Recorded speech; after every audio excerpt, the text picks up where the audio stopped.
Hello, Home Zero Church of Christ. I hope you're doing well today. It's a beautiful Wednesday, bright and sunny, cheery. We had a lot of rain this week, and with rain comes the growth of beautiful nature like these flowers. If you look at this pot of flowers, it shows you my wife loves potted plants and potted flowers. She loves to do gardening, and she thinks flowers are beautiful.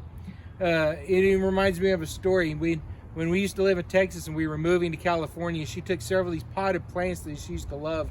And we were moving to California, and they wouldn't let us move into California with them. And they ended up having to destroy all of her potted plants right there on the border. And it broke her heart.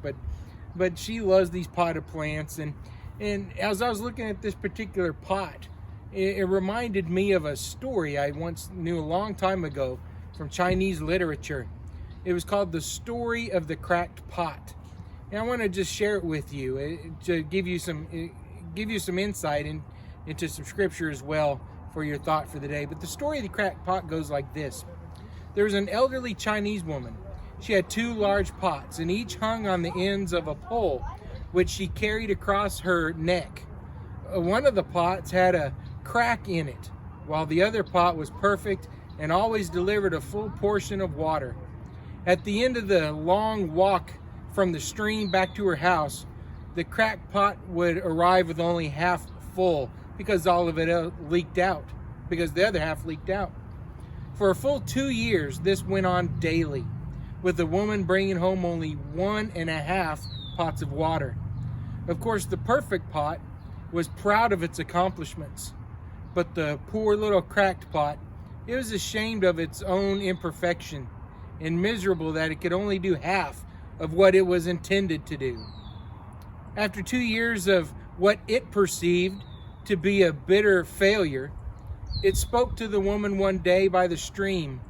The pot said to the woman, "I'm ashamed of myself because this crack in my side causes water to leak out all the way back to your house." And the old woman smiled, and she said to the pot, "Did you notice that there are flowers on your side of the path, but not on the other pot side? That's because I've always known about your flaw. So I planted flower seeds on your side of the path, and every day while we walk back, you water them. For 2 years, I've been able to pick the most beautiful flowers in the country to decorate my table and to give to my friends and my family. Without you being just the way you are, there would not be these beautiful flowers to grace my house and to give to my friends and family." I wonder how many of us in this pandemic or today, you feel like you're not doing enough. You feel like maybe you're one of those, like the cracked pot, that maybe you're just not getting enough done. And that story reminds me of 2 Corinthians chapter 4, verse 7. Paul writes, "But we have this treasure in earthen vessels, so that the surpassing greatness of the power will be of God and not from ourselves." God says we have a power within our earthen vessels. These earthen vessels, maybe they're weak, but God knows that, and He can still use us. We have a treasure inside each and every one of us.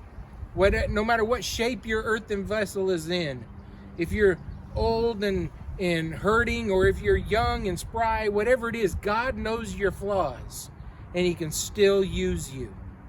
2 Corinthians 12:9 says, "He said to me, 'My grace is sufficient for you, for power is perfected in weakness.'" And so maybe you feel like the pot. Maybe you feel like, you know what? All these mars and scars I have in the flesh, it's not working. But God says, "I know your flaws. My power is made perfect in your weakness. I know where you're weak, and I can use it anyway." And so today I want to encourage you to, no matter what shape you're in, no matter what, God can use you if you let Him. Be like the cracked pot. Accept your flaws and let God use it anyway. I hope this has been encouraging to you, and I hope we will see you soon. We're almost done. We'll get back together soon. Take care. Have a great evening.